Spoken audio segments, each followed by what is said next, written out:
BTC নিৰ্বাচনটো বিজেপিয়ে অকলে খেলিব ঘোষণা কৰিছে দিলীপ শইকীয়া ডাঙৰীয়াই। এইটো আমাৰ কাৰণে ভাল। আৰু বিজেপিয়ে আজি যদি বিটিসি অঞ্চলৰ একো প্ৰভাৱ নাই, এইটো কথাটো নকলে হয়। প্ৰভাৱ থকাৰ কাৰণে আজি বিজেপিয়ে বিটিসি নিৰ্বাচনত ভাগ ল'ব ইণ্ডিপেণ্ডেণ্টলি বুলি কৈছে। প্ৰভাৱ আছে, সেইকাৰণে বিজেপিৰ প্ৰেছিডেণ্ট দিলীপ শইকীয়া ডাঙৰীয়াই সেই কথাটো ঘোষণা কৰিছে। যদি প্ৰভাৱ নাথাকিলে হয়, এইটো ঘোষণা নকৰিলে হয়।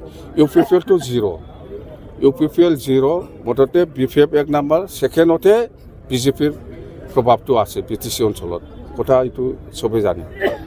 ইউপিপিএলে বিজেপিৰ এলায়েন্স নাথাকিলে কিবা কঠিন হ'ব নেকি? ইউপিপিএলে নাই, এলায়েন্সটো নাথাকিব। এতিয়া যিটো ঘোষণা কৰি আছে, ইহঁতে কিন্তু বিজেপিৰ লগত থাকিবৰ কাৰণে খুব চেষ্টা কৰি আছে। কিন্তু বিজেপিয়ে জানে ইউপিপিএলৰ ফিল্ডটো কেনেকুৱা, বহুত থলত। সেইকাৰণে ইউপিপিএলৰ লগত মিত্ৰতা কৰি একো লাভ নাই, বা কোনোবা বিপিএফৰ লগতো ইহঁতে মিত্ৰতা নকৰিব। মুঠতে ইণ্ডিপেণ্ডেণ্ট খেলিব বুলি কৈছে। আমিতো কাৰো লগত মিত্ৰতা নকৰিব। হীৰা শৰণীয়াই আমাক সহায় কৰিবৰ কাৰণে আগবাঢ়ি আহি আছে। আমাক ক'ব লগা একো নাই। কোনোবা দলে যদি আমাক সহায় কৰিবলৈ আগবাঢ়িছে, ইয়াত আমাৰ ক'ব লগা একো নাই। নাই, এইবিলাক জইন কৰাৰ কোনো প্ৰশ্ন অহা নাই। এনেকুৱা আলোচনা হোৱা নাই বা এনেকুৱা কোৱা নাই। জিএছপিৰ পৰা বিপিএফক ছাপৰ্ট কৰিম বুলি ঘোষণা কৰি আছে, কিন্তু আমাৰ লগত এনেকুৱা আলোচনা হোৱা নাই। আজি আমাৰ 13 নম্বৰ চিৰাং ব্লক বিপিএফ দলৰ উদ্যোগত ওমেন, BSU আৰু ইয়দৰ যিটো ৱৰ্কশ্বপ বা কৰ্মশালা, মানে ৱৰ্কাৰ্ছ মিট, এই প্ৰগ্ৰামত মই আহি পেলাই যিখিনি দেখিবলৈ পাইছে, খুব ভাল পৰিৱেশ। মানে 13 নম্বৰ চিৰাং হিচাপে আমাৰ জিকাৰ কিবাটো 100%, মানে আমাৰ কৰ্মীসকলৰ প্ৰেজেঞ্চৰ চালে আমি এনে গম পাই যে আমি 13 নম্বৰ চিৰাঙৰ বিপিএফ দল হিচাপে আমি জিকিব আকৌ। তো কথা সেইটোৱে। আৰু ভাল প্ৰগ্ৰাম হৈছে।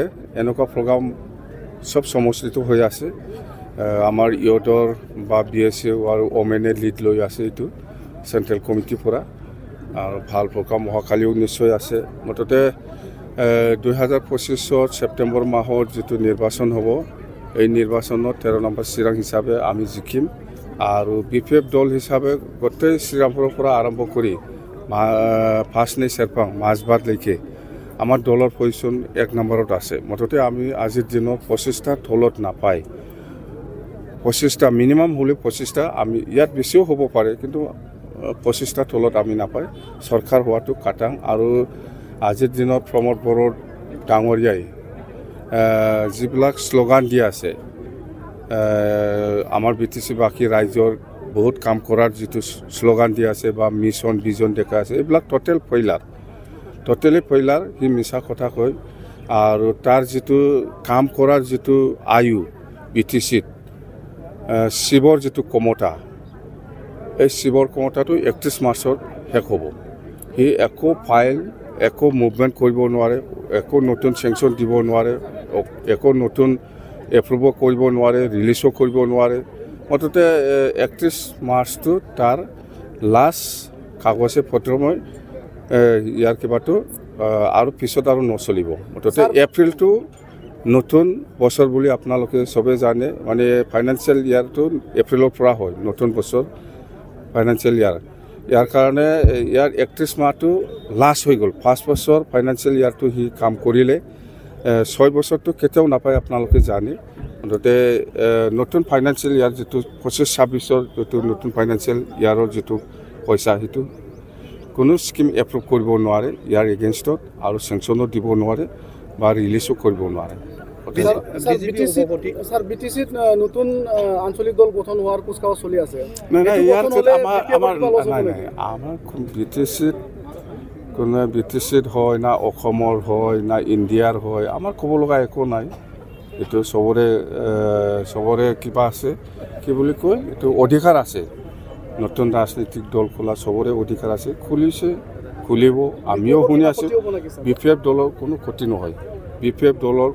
নহয়, বিপিএফ হিচাপেই আছে। BPF কৰ্মী হিচাপেও আছে বা ৰাইজ হিচাপেও আমাৰ লগত যিখিনি আছে সেইটো কোনো ক্ষতি নহয়। বিজেপি